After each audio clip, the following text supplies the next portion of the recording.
Welcome to hell.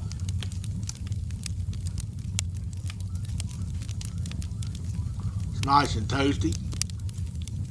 It's cold outside in Georgia. West, sort of north-ish Georgia.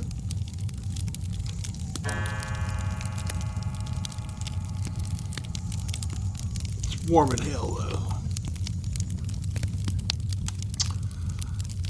So, I was listening to Forrest Valkai telling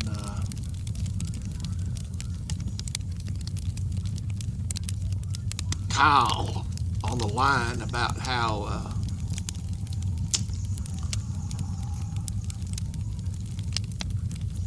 the Bible is a mess. And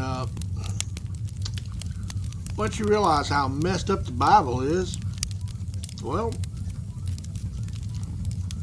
your whole religion just falls down. You know, once you realize that Adam and Eve are not real. The human race couldn't have come from two individuals, and really one individual, because according to the story, Eve came from Adam's rib, so that's a clone, right? Yeah, we're going to too much trouble here because there's no logic to any of this crap. The people who wrote the Bible didn't know anything about DNA or genetics or cloning.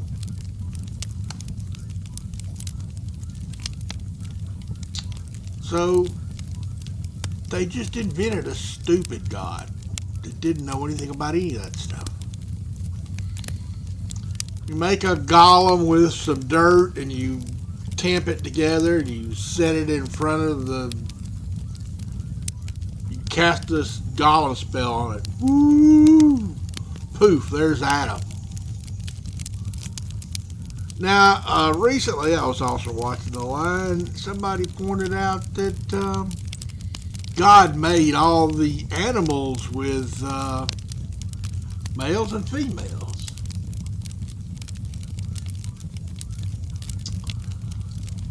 But humans, just males. And then, oh, he's not happy. He needs a companion. And so he makes all the animals. And, oh, that's not enough. And so he can't make a golem for a female and then cast another golem spell. He's got to take a rib from this Adam. Come on now. Y'all have grown up hearing this shit all the way from your infancy. And Santa Claus was real for a while and you got over it. And if your kids are here, this is not made for kids, but I don't feel a bit guilty about them finding out there's no Santa Claus because I'm sick of people lying to the children.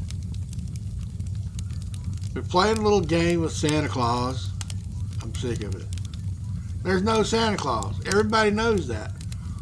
We can all be nice to each other and give each other gifts, and you don't have to lie about it. You can have the spirit of giving and happiness and all that good stuff. You don't have to lie about it by inventing this guy named Santa Claus. You could even tell the story of Santa Claus. But you don't have to say, yeah, the guy with the red suit and the fur around the rim and whatnot, yeah, that guy's real. You're pumping this up now to say that, oh yeah, and by the way, that God guy, he's real too. But what I'm really hung up on is Noah's Ark. And I've already made a video about Noah's Ark, but I just can't stop thinking about Noah's Ark. Are all the people that died in the flood, are they in hell? Or Were they abolished before hell existed? It seems part of the story that Satan had a great war with God, and he got cast into this hell that God made.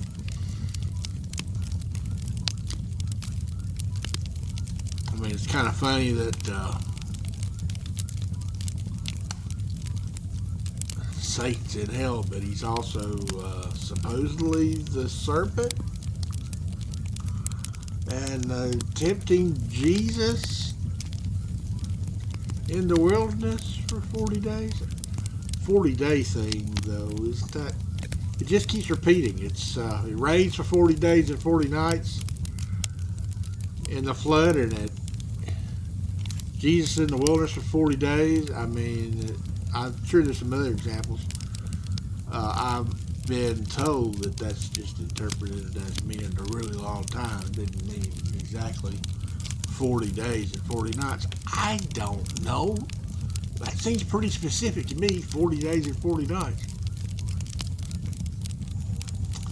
So I'm just going to presume that all the people in hell, all the people who died in the flood went to hell because they were God's enemies, so where else would they go, right?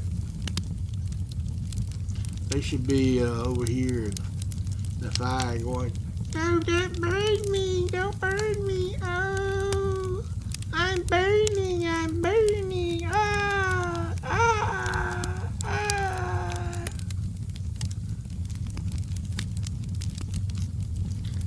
That's just some kind of ridiculous fantasy created by some opium smokers from the Bronze Age, Iron Age. How far do you want to go back?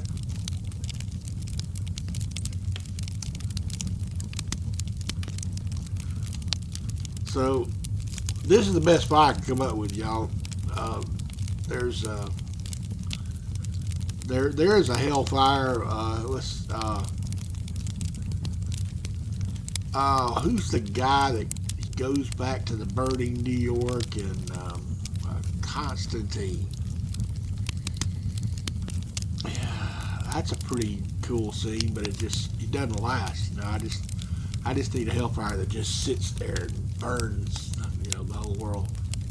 So I'm just kind of stuck with this fireplace. Anyway, Noah's Ark.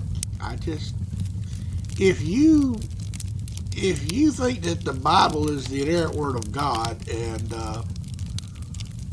God had so many enemies because all the people that he made were just evil and doing bad things, and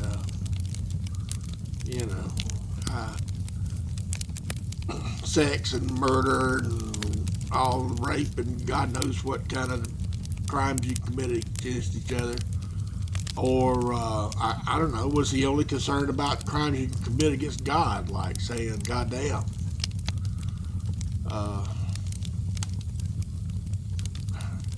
God, to hell with God. Was that the crime that God was drowning them all for? I mean, why couldn't he just fix them if they were broken? Why would you make all these people and make a world where they suffer and commit crimes against one another and commit crimes against their supposed creator? It's a perfect God, right? Why would a perfect God make a shitty world like that? I mean, I've heard that it's because God wanted us to have free will and make the choice to love him of their own volition.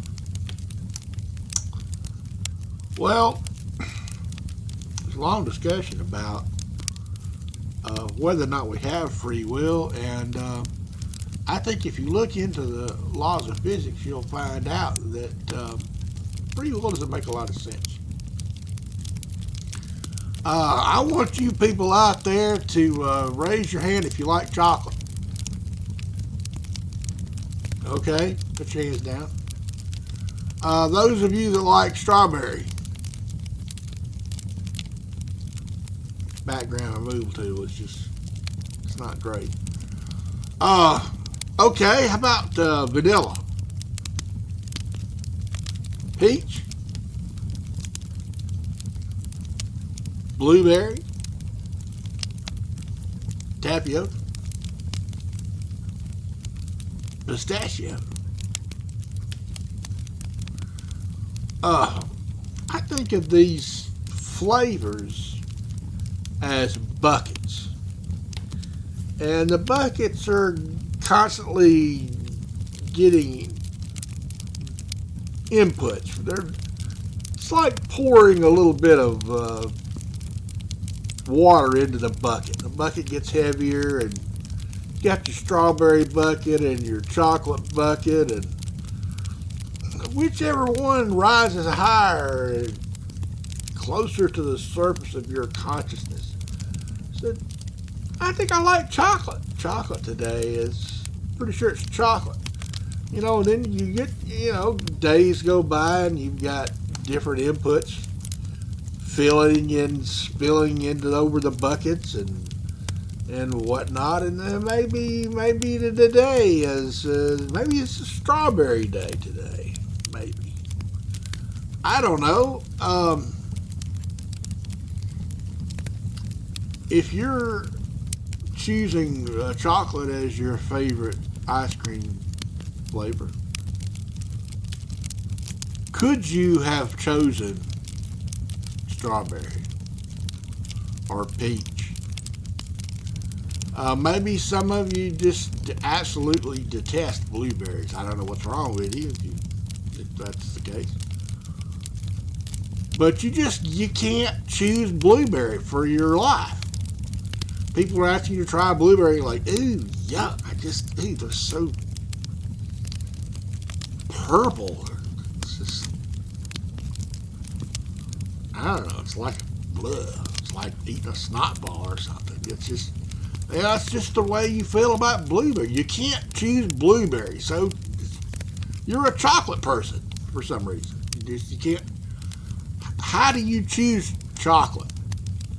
How do you say to yourself, today I'm going to be a chocolate? You don't do that. You're just a chocolate person. Chocolate's your food. You can't choose it. You know, and you know, that's just, to me, that's the thing. If you're a man and you're attracted to women, you don't say, well, you know, today I think I'm gonna try a penis today. I'm really attracted to penises today. I'm gonna try one. I'm not sure whether I'm gonna like penises or not, but I don't know. Maybe it's, you know, it's a thing. You know, I've got one, so, you know, maybe having two would be. I had a dream once that, you know, I just, you know, I had, you know, a bunch of penises down there, and they were all sticking up. You know, when you're young, you know, you first discover you got something down there, and you don't know why it sticks up. It just, you're like, man, you wish it'd go away. Maybe the teacher's gonna call on you and you know, get you to the chalkboard. You gotta go up there to the chalkboard, and you know, this thing, it just won't go away. So I had a dream, you know, that I had all these penises and they just wouldn't go away. Well, anyway, I digress. I'm sorry. But if you're a man who only is attracted to women, you're not gonna just, I think I'll try men today. It's not a choice. It's, you're attracted to women. You know, or whatever you're, you know, if you're a woman, you're only attracted to men. Maybe you're a woman and you're attracted to women. Maybe you're a man and you're attracted to women, to men. It can go any bunch of different ways. And I know some of y'all are gonna say that, ew, that's weird. That's weird, Carpy. Don't talk like that. You're making me sick. Ew. I can understand what that was like back in the early 80s.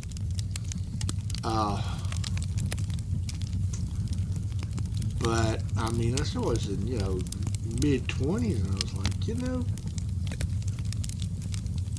I'm just not so... Gay people don't seem so icky anymore. It just seems like regular folks. They're just, a little bit different. Maybe they wear the hair different, or maybe they like tan shoes instead of black shoes. I don't know. Why are people annoyed by people that are different? Well, because God said that if you lay with a man as you would lay with a woman, it's an abomination unto the Lord.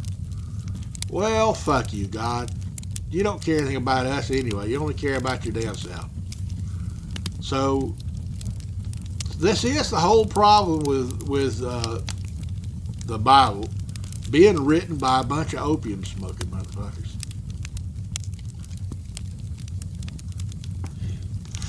Smoke some thing and write some more lines down there. If you were rich back in the day, you could learn how to write because you could afford the teacher.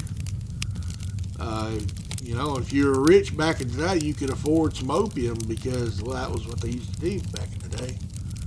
You didn't have to worry about driving, and you probably weren't going to fall off of your donkey. And he knew the way home anyway, so the police weren't going to arrest you for driving drunk. So it just stands to reason that if you had any money back in the day, there was two things you had access to: learning to read and write, and drugs. Which, if you were poor, you had access to none. So most people couldn't afford that stuff. So you had the smart folks. I don't know if they were smart or not, but somehow or another they were the ones that had the money. When I was a kid, I used to think that you had to be smart to get rich. I mean, y'all, I don't think Donald Trump is too smart, actually. So, apparently you don't have to be smart to be rich. You could say some other names, a whole list of people that,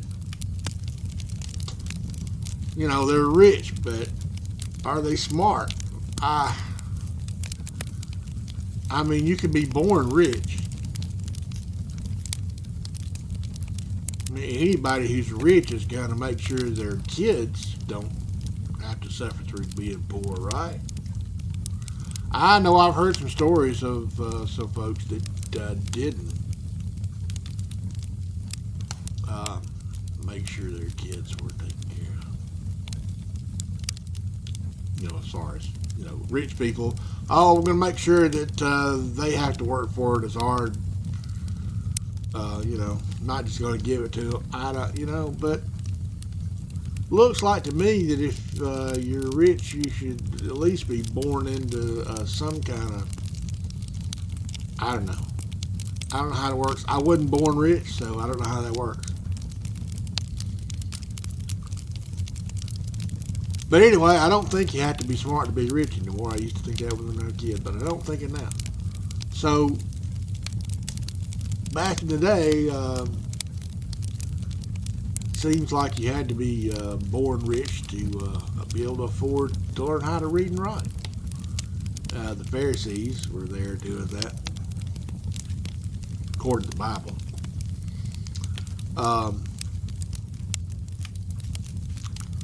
Of course, some people think that Moses wrote the whole Pentateuch, but since the Pentateuch talks about Noah's death, I don't know how in the hell he wrote that part.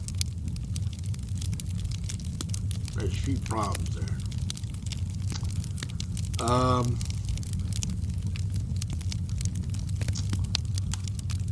Was he around after Noah, or was it Noah that wrote the whole thing? Who knows? Some bunch of different people that we don't know who the hell they were wrote these books, actually. And they didn't think too much about them because, you know, there's just a lot of problems with everything about Noah's flood. You know, I don't think the penguins walked to Antarctica. I don't think the kangaroos walked to Australia. I don't think there was dinosaurs on the ark. Dinosaurs, according to the archaeology we understand, shows that dinosaurs were buried in different layers than humans, so we couldn't have been around with dinosaurs. They stopped 65 million years ago. We weren't there 65 million years ago. So, what I've talked about before that I could just go on and on and on about the problems with the Bible, but I'm probably going to do another video after this about Noah's fucking flood.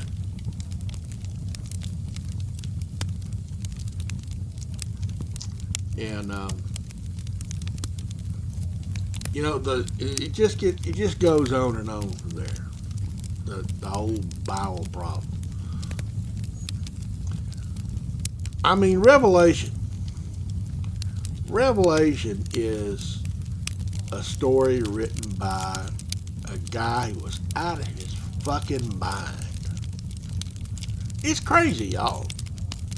This John Revelation. I don't even know if opium is enough to explain Revelation. That guy must have had some kind of brain disease to come up with this crazy end times. And we've been supposedly in the end times for 2,000 years, and it hasn't come along.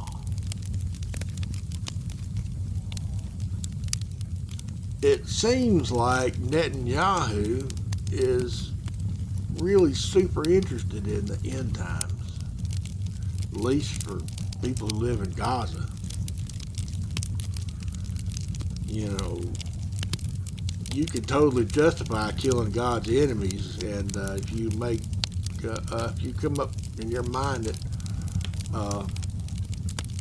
Gazans, Palestinians are enemies of God, then you can kill them, right? Yeah, it's just not good. All right. Kyle, if you just happen to listen to this video, I know you won't, but your avatar with your avatar picture with your tattoo on your head, I couldn't figure out which verse that was. If you're embarrassed by that, don't be. I've seen a lot of tattoos. People have crosses and devils galore, skulls and flaming skulls, and the whole cross with the guy on it, the whole crucifix. There's Bible verses on arms and shoulders and faces and necks. You're not the one with it on your head. I wouldn't be embarrassed by it. It's just, that's no reason to keep, sticking with this ridiculous made-up crap.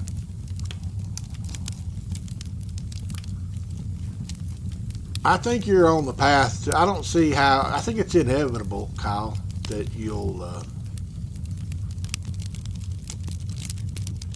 have to be on the way out, because you've already realized so much of this stuff is crap. It's too late. You can go back all you want, but every time you go back, you're gonna just, oh my, look at that, there's more of the crap. It's just not real.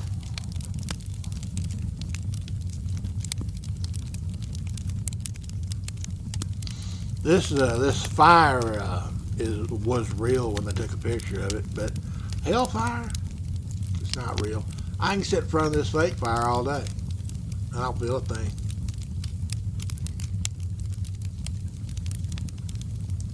I feel it's the same way with hell. Bring it on. Bring me hell. I made a video about demons. I sat and called a bunch of demons. The list is long, and I just didn't have the desire to go through the whole list. I never intended to go through the whole list, but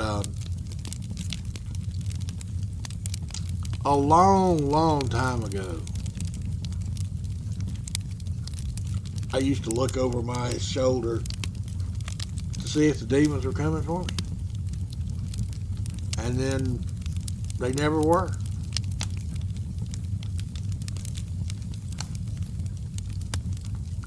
I learned a lot about how brains work.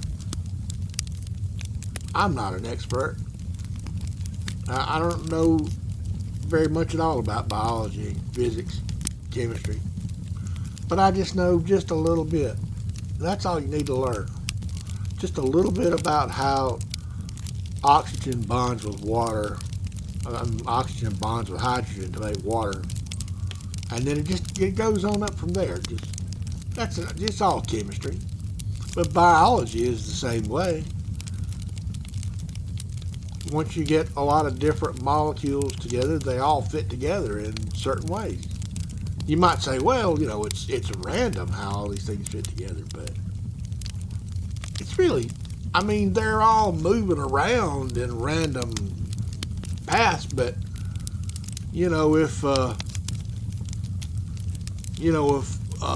if a hole comes along and there's a stick that goes in the hole, it's just going to go in the hole. That's the way proteins are. They're folded in certain patterns, and the certain sticky out bits fit in certain holes, and it's inevitable that they're going to go together. It's no accident. It's not random. Sure, you got a bunch of random materials all together, but once the right sticky out parts go in the right holy bits, you're going to have longer and longer protein chains. It's just inevitable. So it just goes on up from there.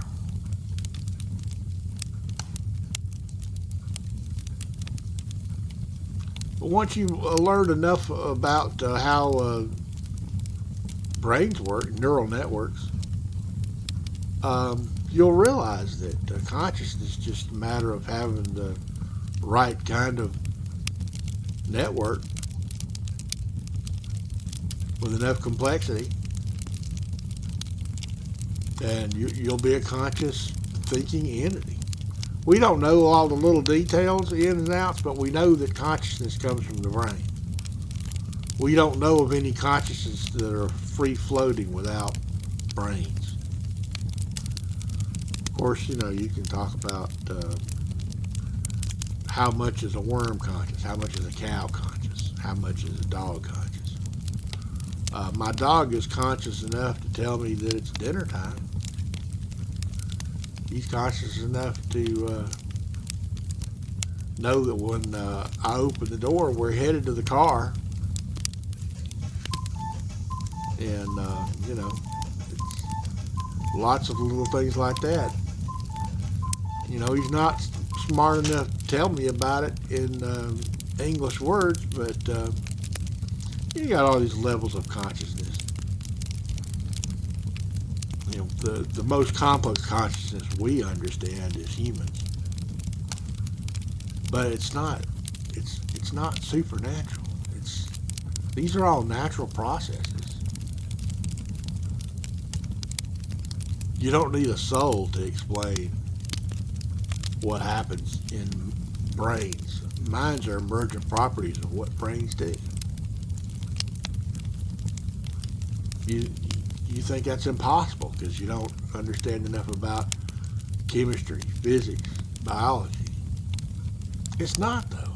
Once you understand the simplicity of the rules, it's easy to understand that a mind is an emergent property of brain. There was one example that came to light for me. When you get some cars on a road, you know, let's say you have a road that can handle 1,000 cars a minute. As long as there are less than 1,000 cars a minute going through there, then traffic flows. Or let's say an hour a minute is that's probably too many. Let's say 1,000 cars an hour. If you get 1,001 cars in an hour, it's not going to be a problem per se. But the more cars you get, the closer you get to a traffic jam. And once the road is over capacity by a certain amount, you get a traffic jam. That is an emergent property of roads and cars traveling on roads. You get a traffic jam. Everybody knows about traffic jams.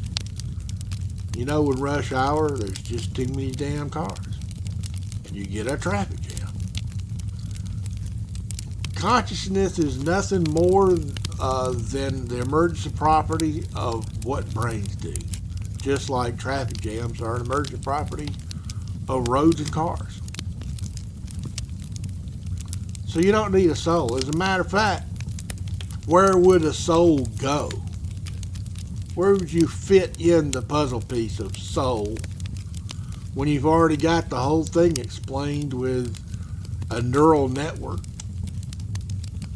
You get a certain complex level of a neural network and you get consciousness. One of these days, when we're actually building brains, then where will the soul be? Will an electronic brain be endowed with a soul as soon as it becomes conscious?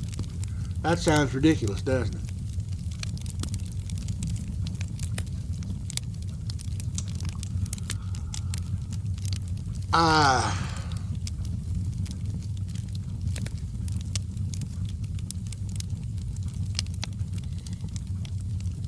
I think I've rambled on about long enough today. Noah's Ark, y'all, it don't work. I'm going to talk some more about Noah's Ark later on. Join me in the next episode of talking about Noah's Ark from hell. Love you, bye.